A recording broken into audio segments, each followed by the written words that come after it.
Bien-aimés dans le Seigneur, peuple de Dieu, vous qui nous suivez en ce moment, frères et sœurs, partout dans le monde, vous qui nous suivez en ce moment pour cette émission, nous vous saluons tous au nom puissant de notre Seigneur Jésus-Christ de Nazareth.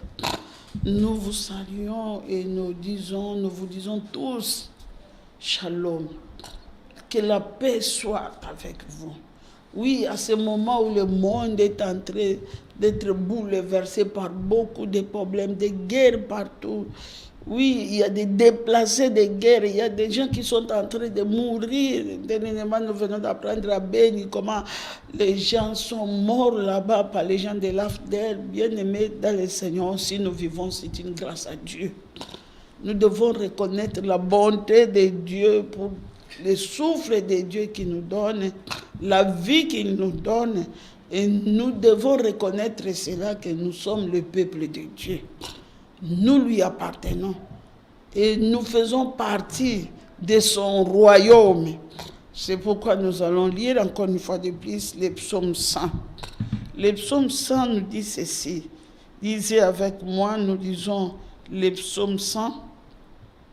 Il dit, poussez les cris de joie, vous tous habitants de la terre, servez l'Éternel avec joie, venez avec allégresse à sa présence, sachez que l'Éternel est Dieu, c'est lui qui nous a fait et nous lui appartenons, nous sommes son peuple et les troupeaux de son pâturage. Entrez dans ses portes avec des louanges, dans ses parvis avec des cantiques, célébrez-les, bénissez son nom, car l'Éternel est bon. Sa bonté dure toujours et sa fidélité de génération en génération. Bien-aimés, nous sommes tous le peuple de Dieu. La Bible dit, venez avec allégresse à sa présence, poussez vers l'Éternel des cris de joie, habitants de la terre. Donc, nous tous qui habitons sur cette terre, nous devons pousser les cris de joie. Nous devons servir l'Éternel avec Dieu. Nous devons aller à sa présence avec allégresse. Et nous devons reconnaître que le Seigneur est Dieu. C'est lui qui nous a créés, nous a fait. Et nous lui appartenons. Nous sommes son peuple, les troupeaux de son patrie. Bien-aimés dans le Seigneur, j'ai dit, Dieu est là. Nzambazali, Dieu est là. Dieu, il est là, il est là, il est là avec tout le monde, Dieu est là. Nous voulons faire croire à toute l'humanité de reconnaître que tu ne vis pas en toi-même, mais tu vis en Dieu. Parce que Dieu est là avec toi. Dieu est là avec moi, avec nous tous. Et quand nous marchons pour faire semblant de ne pas reconnaître l'existence de Dieu en nous, c'est là où nous nous écartons de Dieu et nous péchons contre Dieu. Bien-aimés, la Bible dit que nous devons croire et reconnaître que c'est lui qui nous a créés. Il ne somnole ni ne dort. Il est présent, il est là. Et nous sommes son peuple. Et ce matin, j'aimerais nous dire que si nous reconnaissons que nous sommes le peuple de Dieu, nous devons vivre selon la volonté divine. Nous devons vivre selon la volonté de Dieu. Nous ne devons pas vivre selon nous-mêmes. Mais beaucoup de gens ignorent comment marcher dans la volonté de Dieu. Comment vivre sans la volonté de Dieu. Parce que nous qui sommes sur la terre, je ne fais pas seulement allusion des chrétiens. Chrétiens ou non chrétiens, nous tous, nous sommes les peuples de Dieu. Donc, quand Dieu a créé le monde, nous voyons l'échelle des temps depuis l'Antiquité jusqu'à ce jour où nous sommes. On a commencé à côté l'an 0. Bien-aimé, le Dieu là qui a commencé de l'Antiquité jusqu'à ce jour, c'est le même Dieu qui n'a jamais changé. Et quand nous voyons les temps que nous vivons aujourd'hui, les temps apocalyptiques, nous voyons dans les signes des temps que Dieu est en train de préparer le monde à un autre événement. Et cet événement que Dieu est en train de préparer, c'est son retour sur la terre des humains. Dieu prépare cet événement-là. C'est pourquoi tout a été déjà planifié, parce que la Bible dit rien ne s'est fait de nouveau et rien n'a pas été fait sans elle. Tout a été déjà planifié, que Jésus doit revenir. Et tout ce qui est en train de passer sur le temps présent, ce n'est pas quelque chose, disons, étonnante ou bien qu'on ne connaît pas si on lit la parole de Dieu. C'est quelque chose que nous connaissons, que la Bible dit, dans les derniers jours, voilà ce que vous vivrez. Bien-aimés, peuple de Dieu, les derniers jours, il y aura l'égoïsme, l'amour, la charité de quelques-uns vont diminuer. Les gens deviendront des fanfarons, beaucoup d'histoires blasphématoires, beaucoup de signes des temps sont déjà là. Et même dans Matthieu dit, quand vous attendez des bruits de guerre, des séismes, c'est que Jésus revient. C'est pourquoi j'aimerais nous parler, nous qui sommes épouses du Christ, église, temple du Saint-Esprit. Bien-aimé, qu'en as-tu fait pour te garder de Dieu? Qu'en as-tu fait pour entrer dans le royaume? Qu'est-ce que tu as fait pour entrer dans le royaume?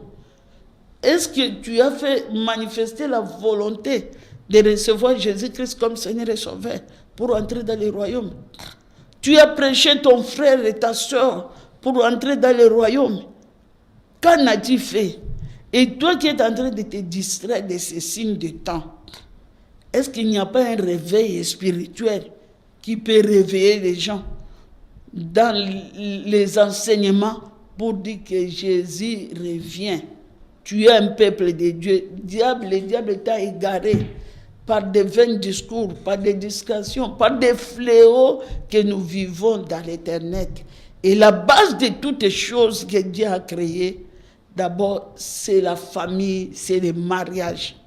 Et Dieu est là dans chaque famille, dans les mariages.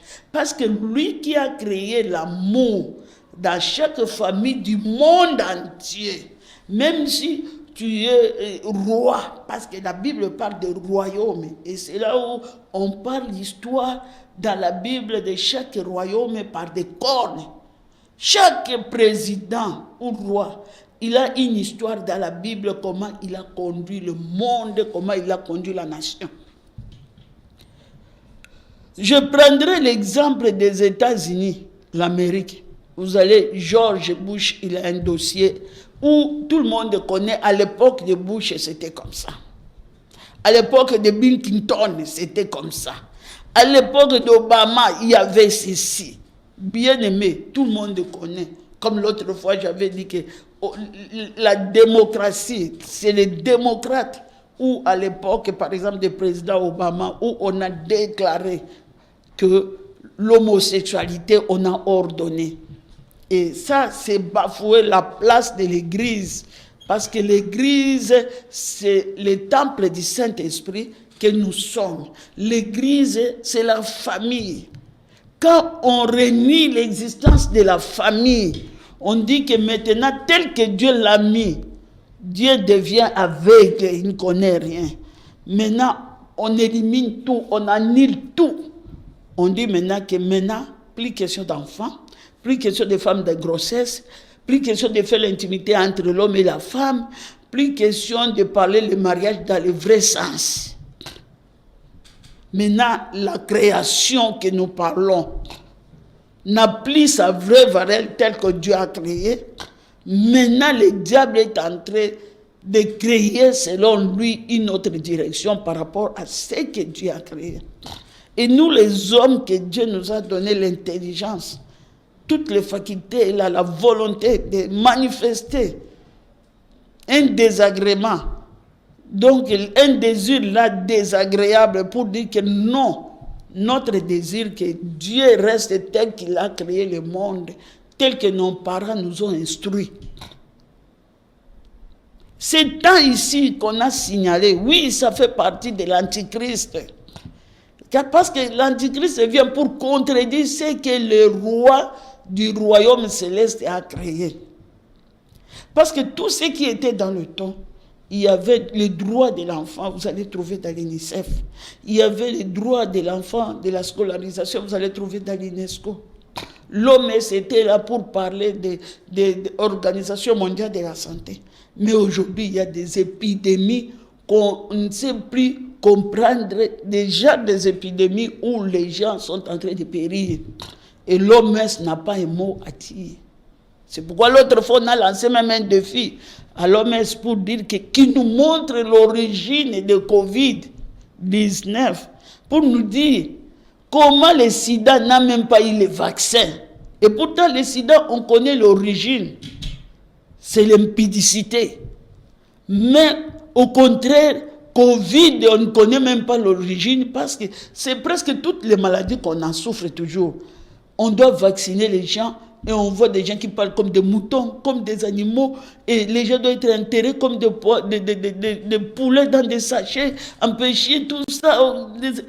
Donc des histoires horribles qui montrent que cela, ce n'est pas Dieu, c'est le diable qui est en train de faire son mystère. Et ça démontre déjà les signes de temps. Nous avons parlé de ça l'autre fois dans Arc-en-Ciel. Bien aimé.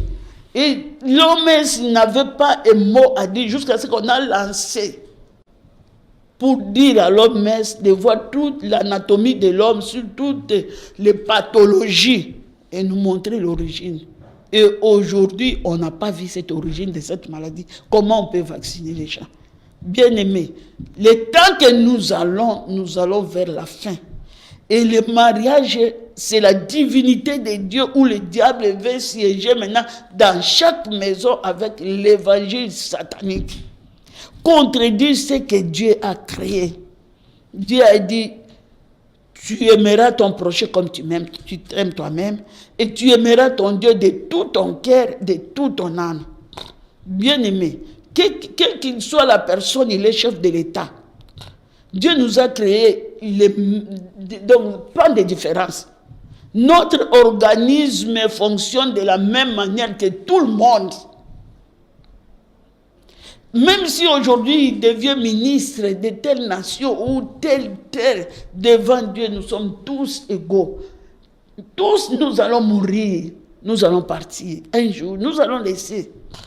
Mais quant à l'homme, d'être sur cette terre de vivants, de fabriquer des armes lourdes pour chasser son voisin, chaque jour, tuer les gens avec des armes lourdes, l'homme devient chasse à l'homme.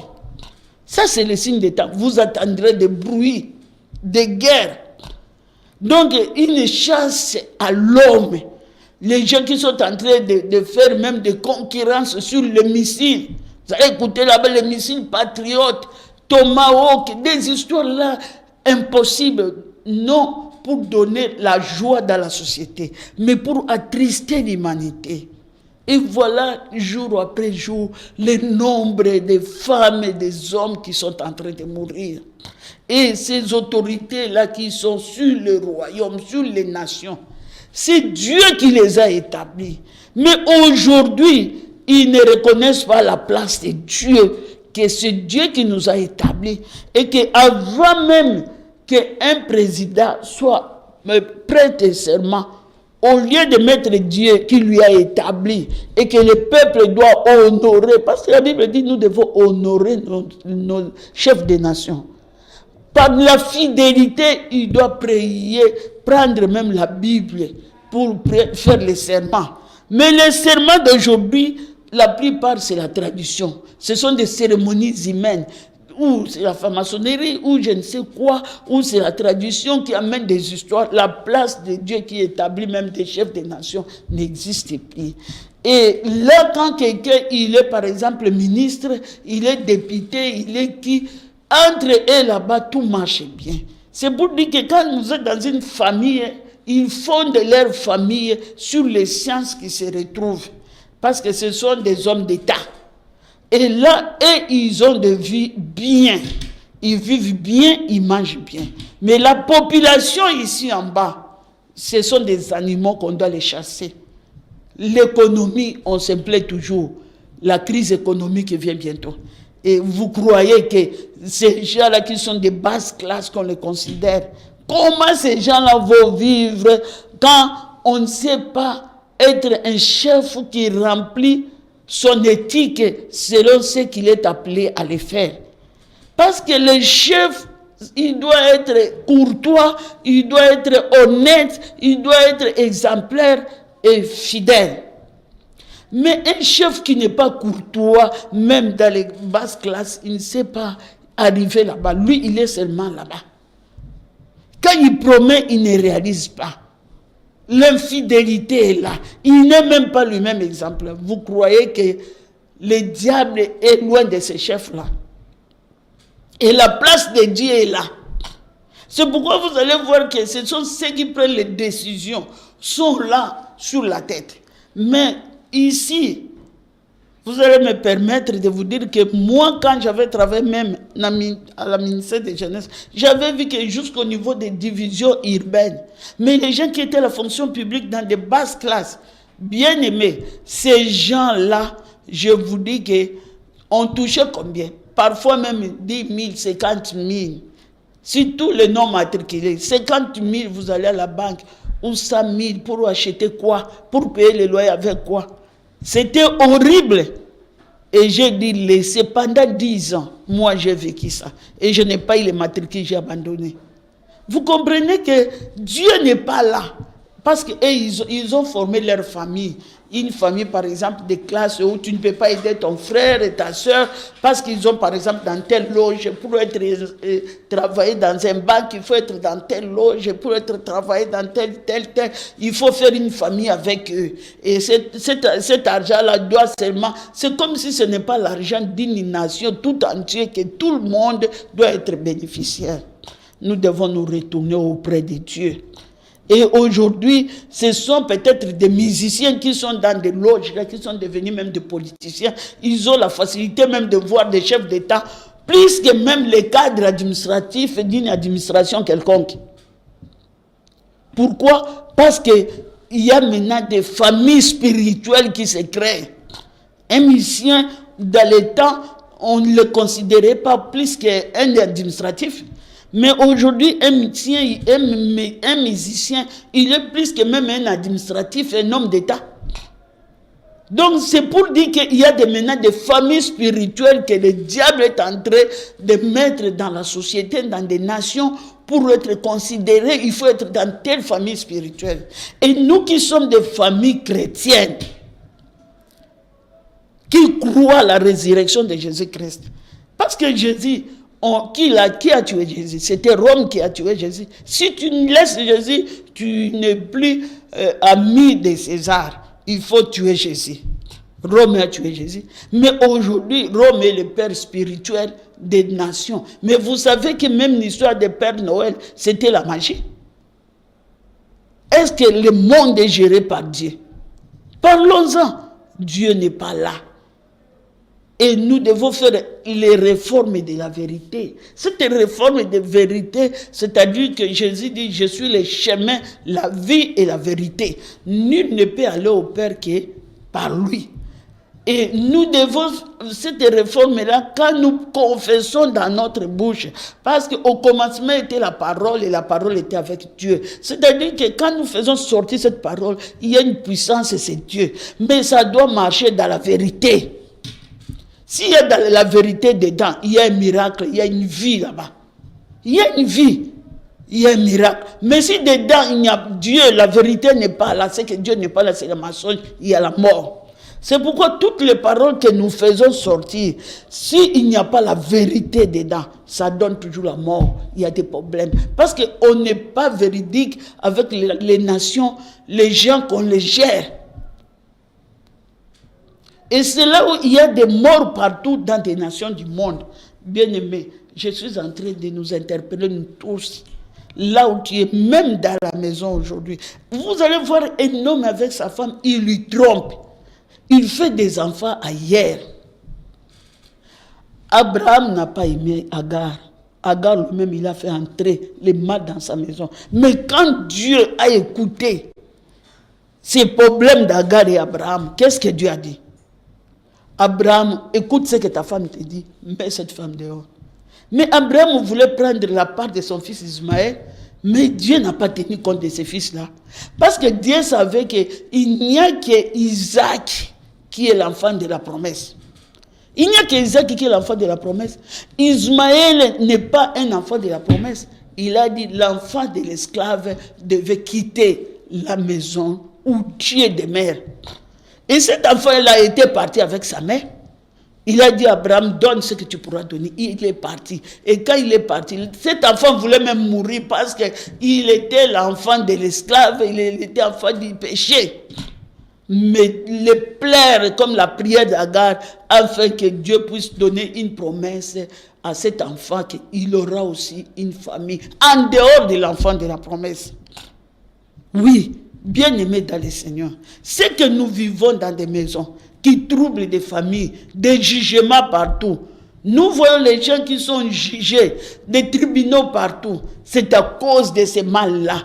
Parce que quand vous mettez des enfants dehors, aujourd'hui, ils vont réclamer sur les enfants légitimes.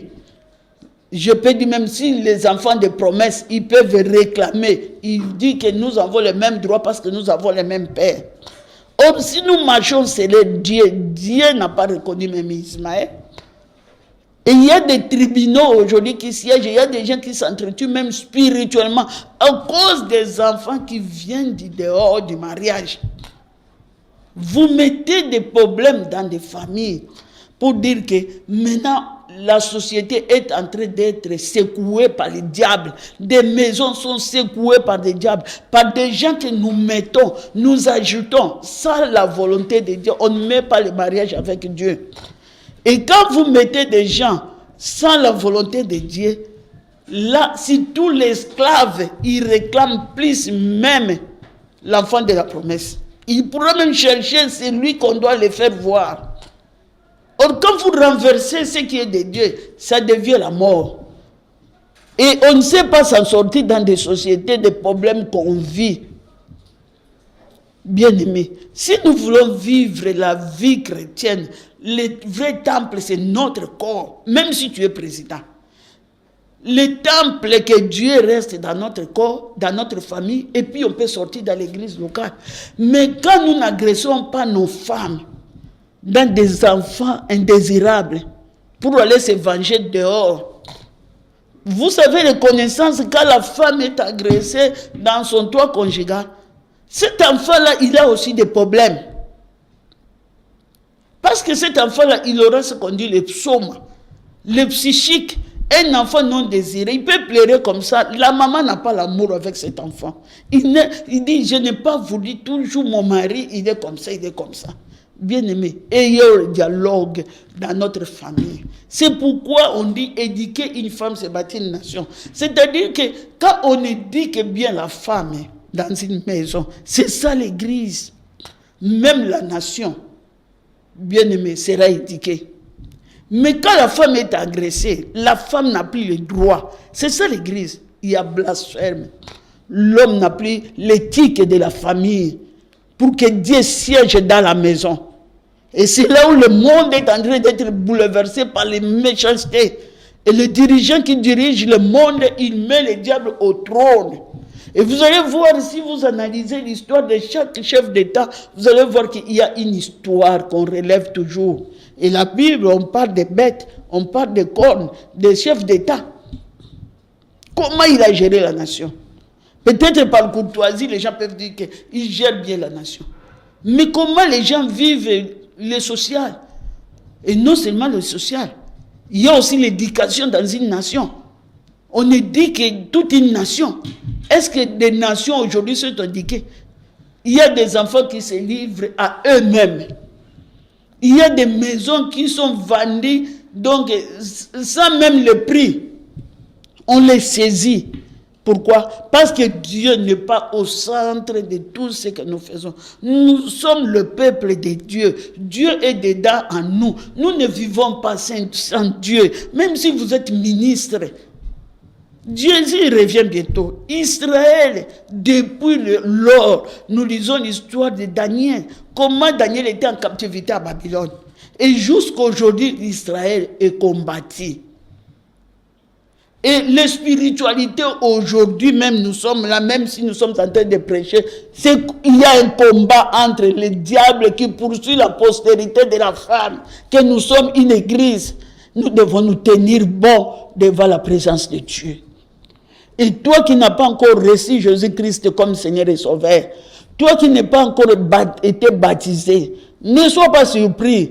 Parce que dans des missions des Nations Unies, là, les organismes internationaux, les chefs d'État, tous ces responsables-là, ce sont des peuples de Dieu. C'est le Dieu qui les a établis.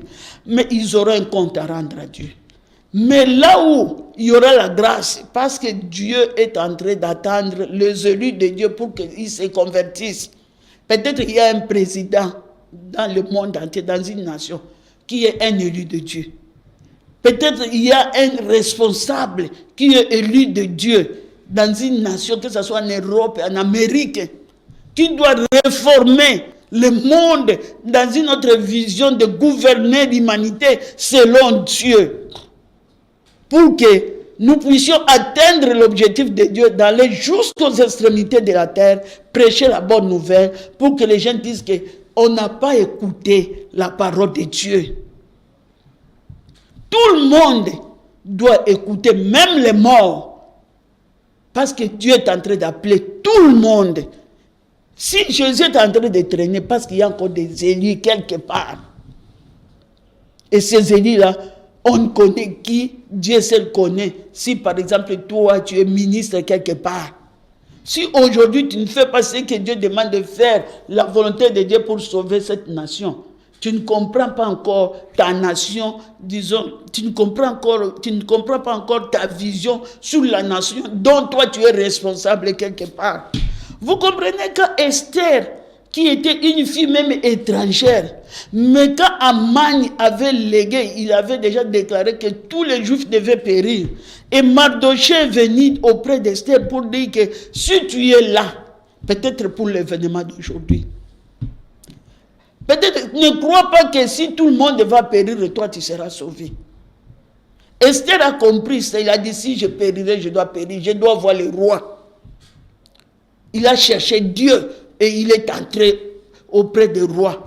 Et tous les Juifs étaient sauvés. L'ennemi des Juifs, il s'est retrouvé à la place des Juifs. Bien-aimé dans le Seigneur. Là où tu es, si tu ne comprends pas que tu as un objectif, une mission, que Dieu t'a mis comme responsable quelque part, qu'à cause de ce que toi tu es là, que Dieu va utiliser pour que l'humanité soit changée dans une réforme qu'il a besoin que les élus de Dieu se convertissent. Oui, parce que si Dieu ne m'a pas, par exemple, envoyé au moment où personne n'entrait en ville, personne ne pouvait serrer l'autre les mains. Il y avait déjà l'égoïsme. Tu ne peux pas aller même chez ton frère. Rester chez vous. Là, le diable dirige les signes des temps.